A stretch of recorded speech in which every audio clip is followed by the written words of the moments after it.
L'état des écoles ayant perdu de toit ou de murs de clôture, l'érosion qui laisse de nombreuses familles sans abri, la situation du CHU, le plus grand centre hospitalier du pays qui mérite une attention particulière, la dégradation avancée des routes à Brazzaville sont autant de questions soulevées par les conseillers municipaux en vue de recueillir des informations auprès du collectif des sénateurs de Brazzaville. Le contact entre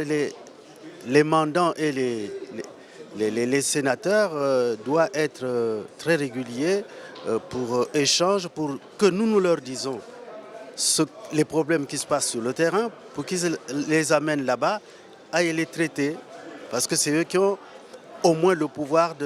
d'interpeller le gouvernement pour essayer d'agir. Toutes ces préoccupations ont été notées et devront retenir l'attention, a estimé le président de ce collectif. Sur les frais de descente qui ne sont plus perçus par les conseillers municipaux et départementaux et qui les empêcheraient d'effectuer les rencontres avec la base, le budget a été voté selon les membres du collectif qui disent prendre note de la situation et promettent de suivre le dossier auprès du gouvernement. Avec l'organisation des sessions, qu'on devait régler aussi la question de frais de descente. Si ce qui est libéré ne permet pas de prendre en compte les frais de descente, nous notons.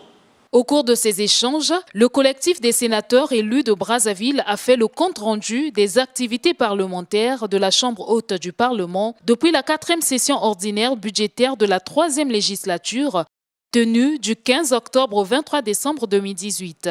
Session qui avait 28 affaires à l'ordre du jour, dont 18 ont pu être examinées et adoptées, parmi lesquelles le projet de loi portant création de la haute autorité de lutte contre la corruption et celui relatif à l'obligation de déclarer son patrimoine par des citoyens élus ou nommés à des hautes fonctions.